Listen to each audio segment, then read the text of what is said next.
विमला दोनों दोस्तों से खूब चिकनी चुपड़ी बातें करती हुई अपनी अदाओं से उन्हें लुभाती रहती। कभी चाय पानी देते वक्त जानबूझकर पल्लू गिराकर अपने वक्षस्थल दिखाने की कोशिश करती तो कभी किचन में बॉलीवुड के भड़काऊ गीत बीड़ी जलीले जिगर से जिगर माँ बड़ी आग है गुनगुनाने लगती। इसी तरह महीना बीत गया। एक दिन विमला सुबह इंद्र के यहाँ थोड़ा देर से आई। इंद्र ने वजह पूछी तो उसने कहा, कल रात आपके दोस्त के यहाँ देर हो गई। वह बहुत देर तक बातें करते रहे। कह रहे थे कि एक भूख तो मिट जाती है, लेकिन दूसरी का क्या करूं? यह दूसरी भूख क्या होती है साहब? बस यही समझ लो कि शंकर तुमसे पेट और देह दोनों की भूख मिटा लेता है।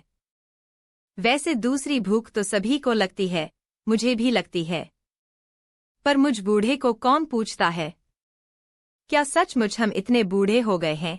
इंद्र ने विमला को चाहत भरी नजरों से ताकते हुए कहा।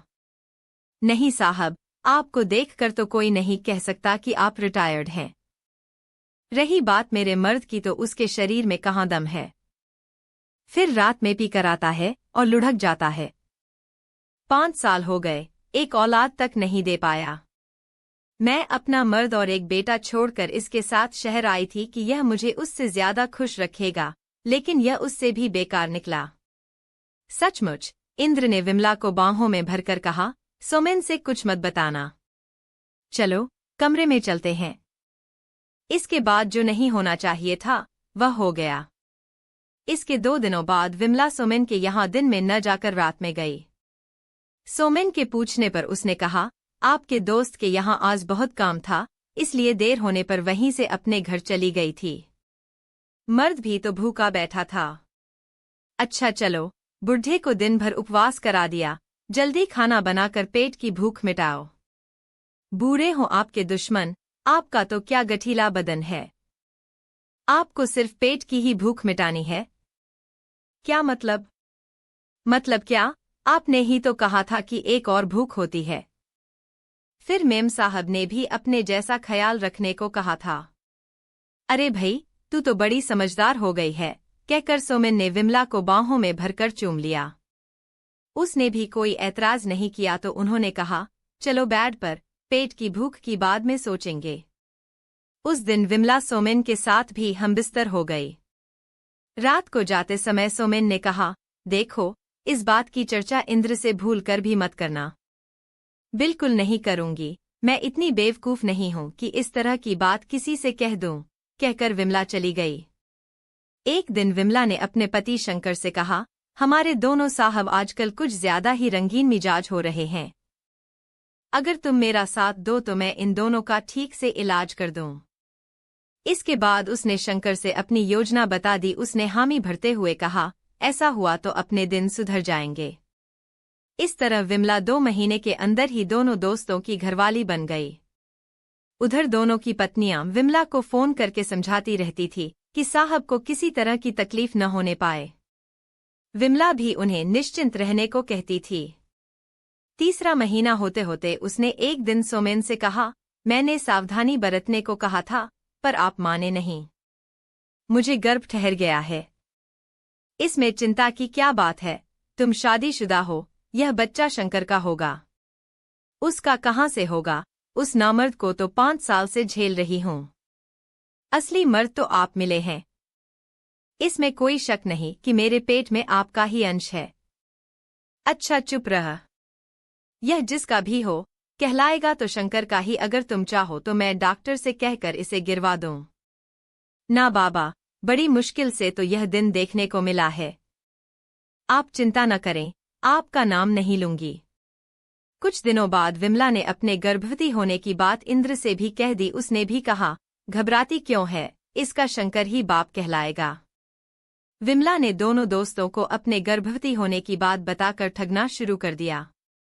अपना फूला हुआ पेट दिखाकर कभी डॉक्टर से इलाज और दवादारू के पैसे लेती तो कभी छुट्टी लेकर बैठ जाती।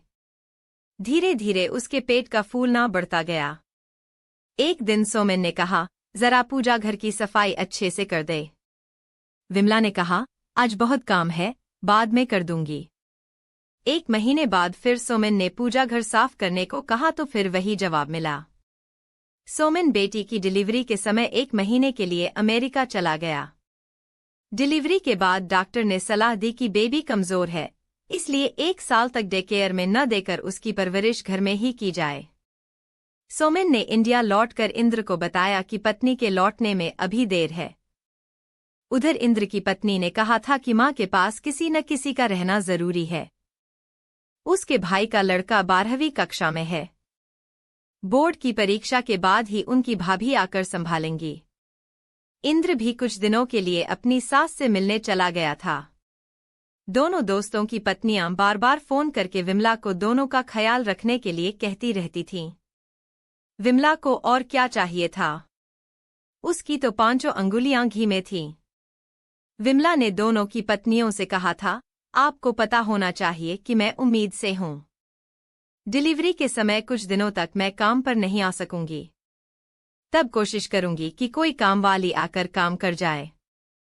विमला इंद्र और सोमेन से कहती थी कि डॉक्टर ने फल और टॉनिक लेने के लिए कहा है, क्योंकि बच्चा काफी कमजोर है।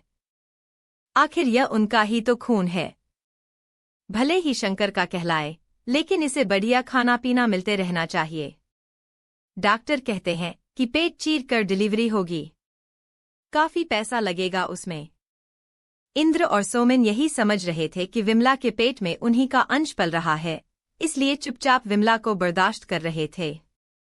हमेशा ही मन में डर बना रहता था कि अगर विमला का मुंह खुल गया तो वे किसी को मुंह दिखाने लायक नहीं रहेंगे। उन्हें यह भी विश्वास था कि विमला को ज्यादा पैसों का लालच नहीं है, वरना वह चाहती तो और भी हथकंडे अपनाकर ब्लैकमेल कर सकती थी। एक दिन सोमेन ने कहा, विमला, तेरे मर्द को भी तो बच्चे की चिंता होनी चाहिए न?